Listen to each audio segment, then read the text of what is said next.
Hey guys, welcome back to the Wood Metal Workshop. I'm Kent, and today we've got the top 20 shop supplies that you should always have in your shop. So, most of them are sitting right in front of me, but we're going to talk about all of them. First thing every shop needs is penetrating oil. I don't care what brand you love, which one you're a fanboy of. Keep a can or two of penetrating oil in the shop at all times. It'll save your life. Anyhow, so penetrating oil.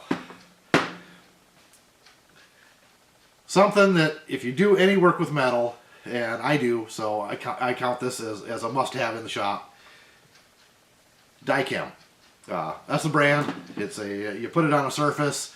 It allows you to put light scratches on metal. It allows you to put light scratches in it to mark layouts. Very important. Can't live without the stuff. You can use a Sharpie, but on a bigger surface, use a lot of Sharpie. So, Dichem is my go-to. Plastic sheeting. I use this stuff all the time. This is just cheap painter's plastic from the big box store. Comes in a roll. This is 9 feet by 400 feet. It's really, 0.31 mil. But it's great for taping stuff off, covering equipment when you're spray painting, putting on the floor, you name it. It gets used in the shop. I usually have a roll or two sitting on the shelf.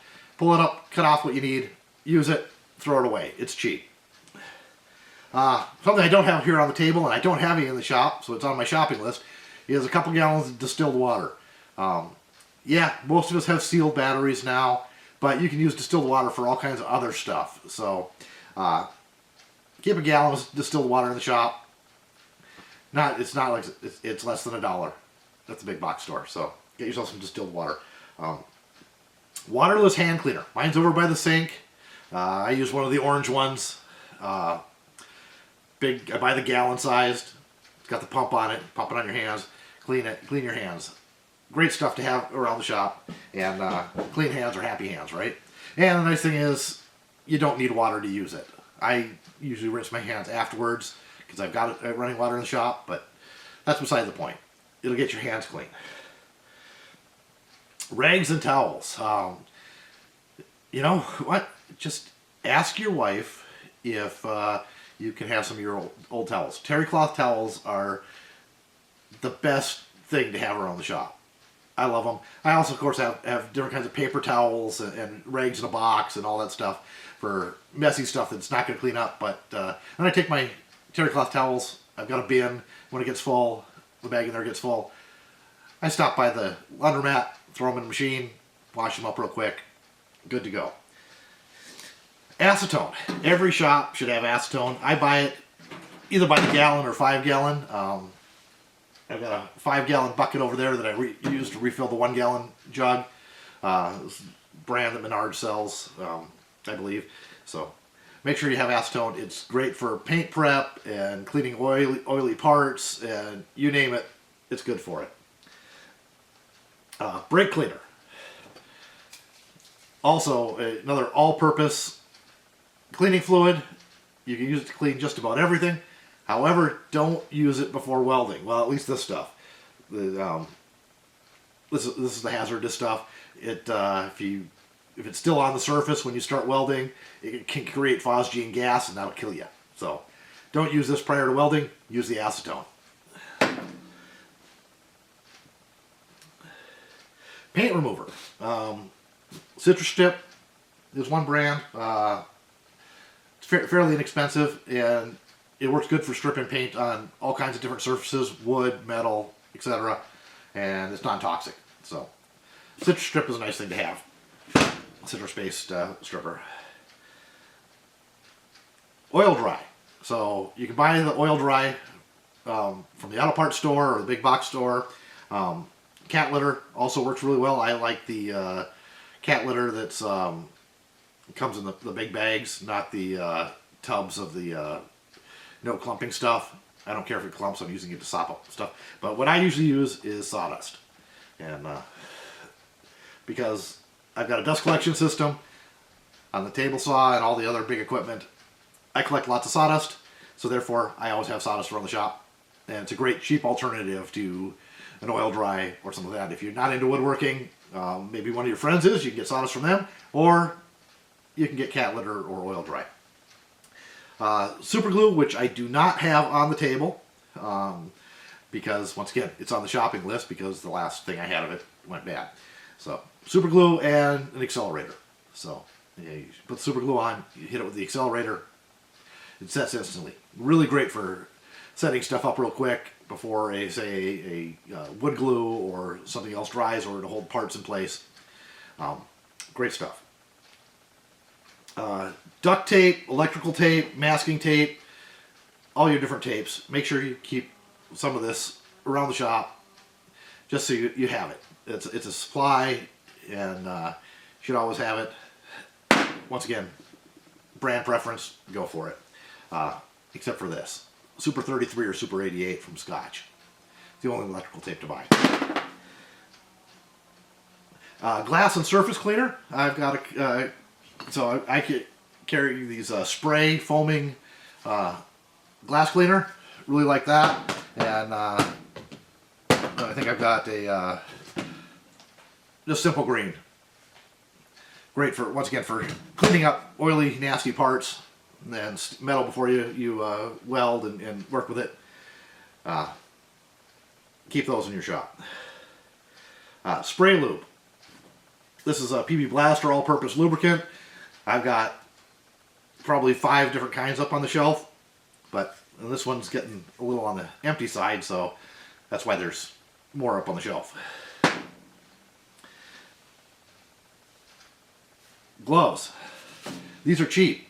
Keep your hands clean. And these you can have on around spinny things, because this will just rip.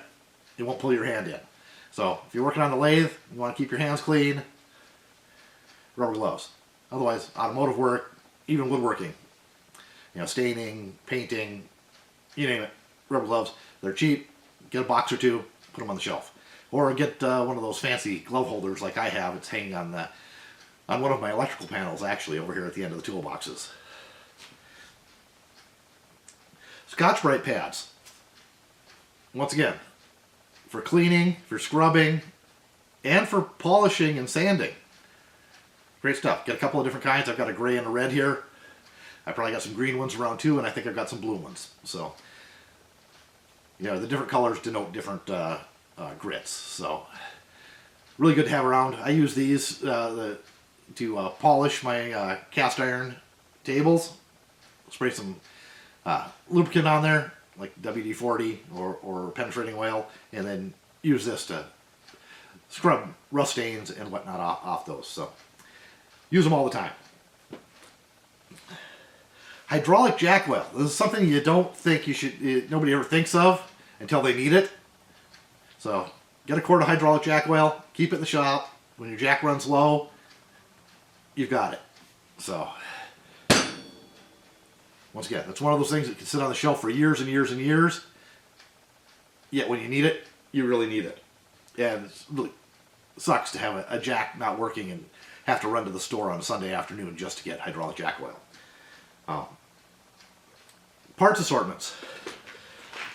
So you can get these all over the place. This one's hitch pins, this one's roll pins, Zerk fittings, counter keys, and I've got about 20 more on the shelf over there. I think I've got just about every one that they make sitting on the shelf ready for use, and it's really, really important to have around. Okay, so now we're into the bonus items. That was 20. 2-part epoxy paste glue. This is JB Weld brand. A whole bunch of different people make it. Really good for what it's meant for. It's an epoxy paste, epoxy glue. You can use it to fill up small holes in metal. You can use it to glue just about any surface together. I had a job for my wife where she had a really nice enameled cast iron pot and lid, and the handle had come off the lid. And the morons who built it had tack welded a nut inside the handle and then put the cover on, and the cover crimped over the base of the handle. So you couldn't get the screw to go in because that nut would float and fall off. You could line it up as carefully as you could. So I took a little bit of JB Weld on a toothpick, put it on the nut, lined the nut up perfectly with the hole, let it set, and then I was able to put the screw back in the handle, and my wife's really, really happy. So, yeah, marriage saver right here. Thread locker. There's all kinds of different kinds. I don't even know who makes this one. It just says thread locker high strength on it. Anyways, there's all different kinds, different holding powers. So get yourself a couple of them, and so get on the internet and look them up. There's, like I said, there's all kinds of different ones for all kinds of different applications, including holding bearings in place and all kinds of stuff. So thread locker, good thing to have. And then finally, last thing on my list is marking implements. So I keep this cup here full of pencils. Usually I'll just have his pencils in it. And I put the sharp, I got a bunch of them. It was like 20 pencils in here. And I go through and sharpen them all, and I put them sharp end up. After they get dull, I just put it sharp end down. So when I'm starting to run out, I get out the pencil sharpener, sharpen all of them again, pointy side up so they don't get broken. And then I have sharp pencil whenever I need one, right here. And then a cup full of markers, permanent markers. These are a great thing to have. And then I've got another assortment over here that I didn't pull out. It's got paint markers and soapstones and all that other kind of stuff in it. But I keep those right here on the bench, right out where you can grab them really easy. And once again, you need these in the shop. You got to mark stuff down. You got to make notes. You got to lay out parts. Easy way to do it. Keep them in a cup. That way they're always there. Put them back in the cup when you're done. It's right there on the workbench. Really easy to do. All right, guys. Thanks for watching. That's my top 22 or 23 items. So shop supplies to keep in the shop. We'll catch you in the next one. Oh yeah, don't forget to subscribe. If you haven't yet, hit that subscribe button. Hit the bell notification so you get notifications of new videos. And don't forget to hit the thumbs up button. It really helps out the channel. Alright guys, catch you in the next one.